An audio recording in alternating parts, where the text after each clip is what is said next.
అనంత కరుణామయుడు అపార కృపాశీలుడైన అల్లాహ్ పేరుతో ప్రారంభిస్తున్నాను. ఖైబర్ దండయాత్ర. నజాషి దైవప్రవక్త సల్లల్లాహు అలైహి వసల్లం అభిప్రాయాన్ని తెలియజేస్తూ హజరత్ ఉమ్మె హబీబా రజీకు వివాహ సందేశం అందజేశారు. ఈ శుభవార్త అందుకున్న ఉమ్మె హబీబా రజీ సంతోషంతో పొంగిపోయారు. మహాప్రవక్త మానవోత్తముడైన మహామనిషి తనంతట తానుగా వివాహ సందేశం పంపితే ఏ స్త్రీ సంతోషించదు?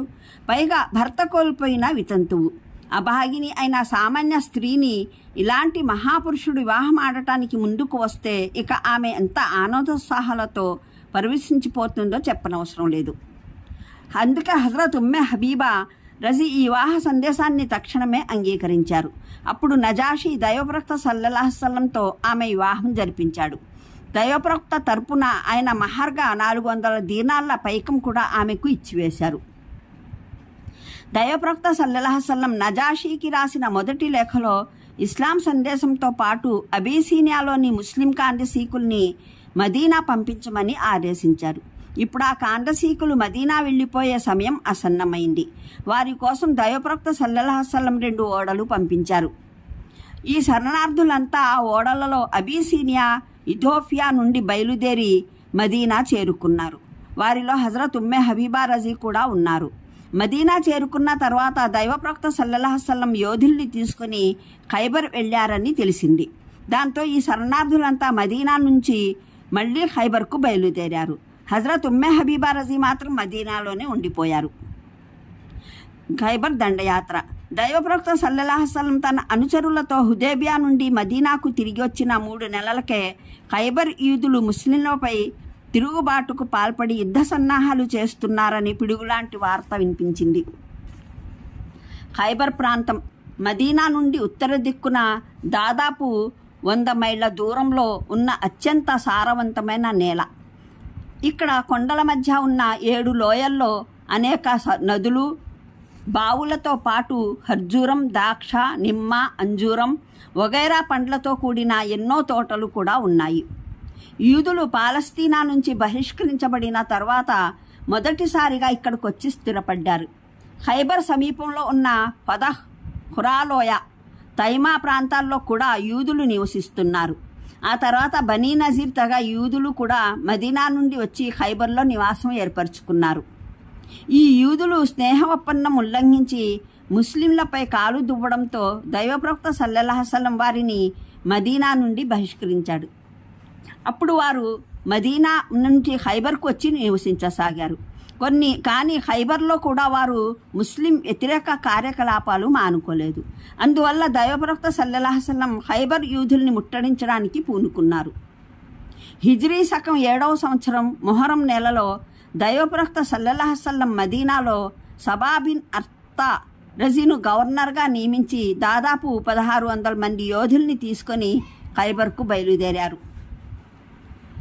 అప్పుడు కొందరు మహిళలు కూడా ప్రయాణ సామాగ్రి తీసుకొని దైవప్రవక్త సల్లల్లాహు అలైహి వసల్లం సన్నిధికి వచ్చారు.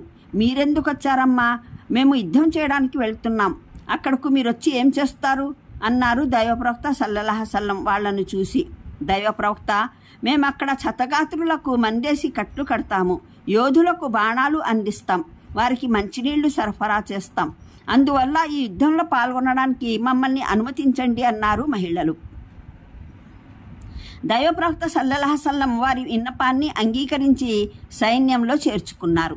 ఆ స్త్రీలలో ప్రవక్త సతీమణి హజరత్ ఉమ్మె సల్మా రజీ కూడా ఉన్నారు.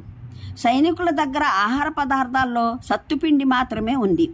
దైవప్రవక్త సల్లల్లాహు అలైహి వసల్లంకు కూడా అదే ఆహార పదార్థం.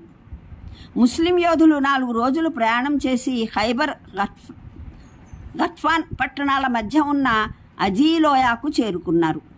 పొలాల్లో పని చేసుకుంటున్న కొందరు యూదులు ఇలా ముస్లిం యోధులు అకస్మాత్తుగా ఖైబర్ సమీపానికి రావడం చూశారు. వెంటనే వారు ఖైబర్కు వెళ్ళి ఈ సంగతి తమ నాయకులకు తెలియజేశారు. అది విని యూదు నాయకులు క్షణం పాటు నివ్వెరపోయారు. ఏం చేయాలో అర్థం కాక కాసేపు అయోమయంలో పడిపోయారు. తర్వాత తేరుకొని ఓ పథకం రూపొందించారు. ఖైబర్లో యూదులకు చెందిన అనేక కోటలు ఉన్నాయి. వాటిలో 6 కోటలు దృఢమైనవి. ఈ పథకం ప్రకారం స్త్రీలు, పిల్లలు, నగలు, ధనరాశులు ఒక కోటలో ఉంచారు. ధాన్యాన్ని మరో కోటకు తరలించారు. వేరొక కోటలో సమరయోధులు ప్రవేశించి కోట ముఖద్వారాలు మూసేసుకున్నారు.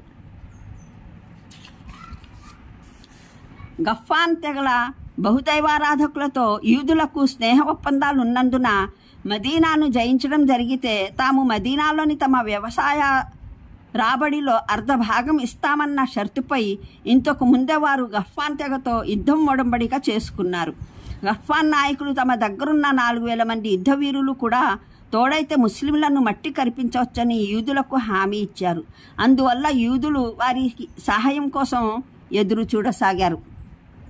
కానీ ముస్లింలు తమ ప్రియతమ నాయకుని ఆదేశం ప్రకారం అజీలోయలో దిగి గుడారాలు వేసుకున్నారు. గఫ్ఫాన్ తెగవాళ్లు తమకు సమీపంలోని ముస్లిం యోధులు విడిది చేయడం చూసి వారు తమ నివాస ప్రాంతాలపై దాడి చేస్తారేమోనని భయపడి ఇళ్లల్లో నుంచి బయటికే రాకుండా ఉండిపోయారు. ఆ రోజు రాత్రి ముస్లింలు స్నానాదులు ముగించుకొని ప్రశాంతంగా నిద్రపోయారు. తెల్లవారుజామున నమాజ్ చేసి ఆయుధాలు ధరించి ఖైబర్కు బయలుదేరారు. పోగానే ముస్లింలు ఖైబర్ కోటలను చుట్టుముట్టారు. యూదులు భయపడకుండా ముస్లింలను ఢీకొన్నారు. యుద్ధం హోరాహోరీగా జరుగుతుంది. యూదులు ఒకసారి కోట వెలుపలికి వచ్చి ముస్లింలతో తలపడితే మరోసారి కోటలో ప్రవేశించి కోట బురుజుల నుండి రాళ్లు బాణాలు విసరడం చేయసాగారు. ప్రారంభంలో ముస్లింలు యూదుల ధాటికి నిలవలేకపోయారు. తత్ఫలితంగా 50 మంది ముజాహిద్లు తీవ్రంగా గాయపడ్డారు. ఆ తర్వాత స్థిరంగా నిలబడి తీవ్రంగా విజృంభించారు. దాంతో 4 కోటలు ముస్లింల కైవసం అయ్యాయి. అయితే హమూస్ అనే కోటను జయించడానికి చాలా ప్రయాసపడవలసి వచ్చింది. రోజులు గడిచిపోతున్న యుద్ధం ఓ కొలిక్కి రాలేదు. ఇలా మరి కొన్నాళ్లు గడిస్తే అటు యూదులే కాదు ఇటు ముస్లింలు కూడా ఘోర నష్టానికి గురి కావలసి వస్తుంది. అందువల్ల దైవప్రవక్త సల్లల్లాహు అలైహి వసల్లం తాడో పేడో తేల్చుకోవాలని నిశ్చయించుకున్నారు. ఆయన సమర ధ్వజాన్ని హజరత్ అబూబకర్ రజీ చేతికి అందించి వెళ్ళి హమూస్ కోటను జయించమని ఆదేశించారు. హజరత్ అబూబకర్ రజీ ఉదయం నుండి సాయంత్రం దాకా పోరాడిన హమూస్ కోటను జయించలేకపోయారు. ఆ తర్వాత దైవప్రవక్త సల్లల్లాహు అలైహి వసల్లం హజరత్ ఉమర్ రజీని పంపించారు. ఉమర్ రజీ కూడా కోటను జయించలేకపోయారు. చివరికి దైవప్రవక్త సల్లల్లాహు అలైహి వసల్లం రేపు ఉదయం నేను ధ్వజం ఒక వీరునికి అప్పజెప్తాను. అతను దేవుణ్ణి దైవ ప్రవక్తను ఎంతగానో అభిమానిస్తాడు. దేవుడు ఆయన ప్రవక్త కూడా ఆ వీరుణ్ణి బాగా అభిమానిస్తారు అని ప్రకటించారు. ఈ ప్రకటన వినగానే ఆ మహాభాగ్యం ఎవరికి దక్కుతుందోనని అనేక మంది ఎదురు చూడసాగారు.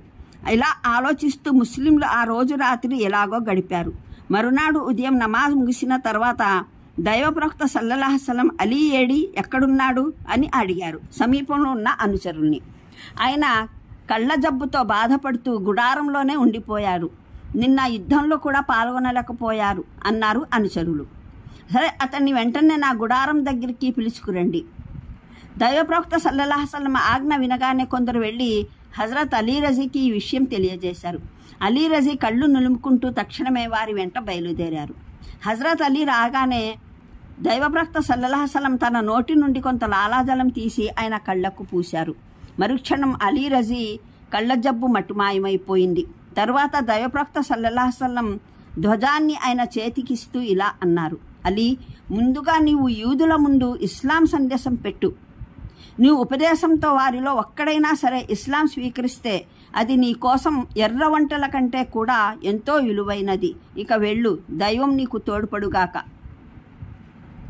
హజరత్ అలీ రజీ సైన్యం తీసుకుని యుద్ధరంగానికి వెళ్ళిపోయారు. అక్కడ ఓ చోట యుద్ధ పతాకాన్ని నేల మీద గుచ్చి యూదులకు సవాలు విసిరారు. అది విని హారిస్ అనే మల్లయోధుడు కోట నుండి బయటికి వచ్చాడు. కానీ అతను ఒకే ఒక రేటుకు కుప్పలా కూలిపోయి ఊపిరి విడిచాడు. ఆ తర్వాత వెంటనే అతని సోదరుడు మహరబ్ ముందుకు వచ్చాడు. హమూస్ కోట నాయకుడైన మర్హబ్ యావత్ అరేబియాలోనే పేరు మోసిన గొప్ప మల్లయోధుడు. అతను తలకు పాగా ధరించి దానిపై శిరస్త్రాణం పెట్టుకున్నాడు. దేహానికి ఒకదాని మీద మరొకటి చొప్పున 2 ఉక్కు కవచాలు కూడా తొడుక్కున్నాడు. నడుముకు 2 ఖడ్గాలు రేలాడదీసి చేతిలో తళతళా మెరిసే ఈట తీసుకొని వచ్చాడు. మర్హబ్ ఓసారి అలీ రజీ వైపు ఎగాదిగా చూసి ఓ వెకిలి నవ్వు నవ్వాడు. తర్వాత ఒక్క ఉదుటున లంఘించి అలీ రజీ మీద రేటు వేశాడు. అలీ రజీ మెరుపు వేగంతో డాలు అడ్డం పెట్టి ఆ రేటు నుంచి తప్పించుకున్నారు. మర్హబ్ ఈసారి మరింత చాకచక్యంతో రేటు వేశాడు. దాంతో అలీ రజీ చేతిలోని డాలు జారి దూరంగా పడిపోయింది. అయితే వెంటనే ఆయన కోట తలుపు వైపు దూసుకుపోయి దాన్ని బలంగా లాగేశారు. ఆ తలుపు రెక్కను డాలుగా తీసుకుని మర్హబ్ ముందుకు వచ్చారు. కోట తలుపును ఊడబెరకడం ఎంత శ్రమతో కూడుకున్న పనో, ఆ తలుపు ఎంత బరువైనదో మర్హబ్కు తెలుసు. అంచేత అలీ రజీ కోట తలుపు రెక్క ఊడబెరికి చేతిలోకి తీసుకోవడం చూసి మర్హబ్